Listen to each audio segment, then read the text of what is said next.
There are certain days in the pages of history that can never be forgotten. The day when innocent people of a community suffered atrocities. Today we are talking about that tragic day, which we know as Chhota Ghallughara, a massacre that stained the soil of Punjab by red with blood.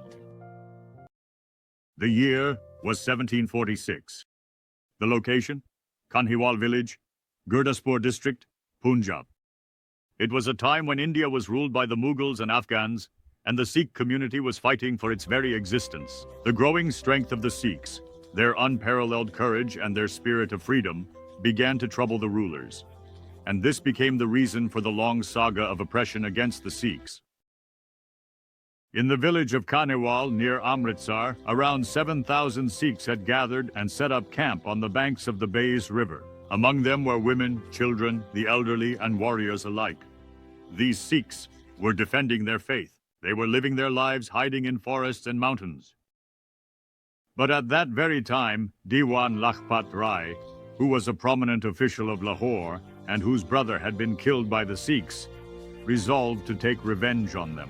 He gathered the Mughal armies and the forces of the neighboring kings, and then launched an attack on those innocent Sikhs. Around 35,000 soldiers surrounded the Sikhs from all sides. The Sikhs had limited weapons, little food, and no help. But even then, they fought bravely. Many women and children jumped into the river themselves and gave up their lives, but did not let themselves fall into the enemy's hands. In this attack, about 10,000 Sikhs were either killed or captured. The captured Sikhs were taken to Lahore, where they were subjected to inhuman torture and then martyred one by one. This was that dark day in history which we call Chhota Ghallughara, meaning the smaller massacre. It is called Chhota, small, because in 1762 there was an even larger massacre, which is known as the Chhota Ghallughara. But when it comes to pain and sacrifice, there is no such thing as small or large. Both of these events shook the soul of the Sikh community, but did not break it. Today, when we remember this event, it is not just a matter of history.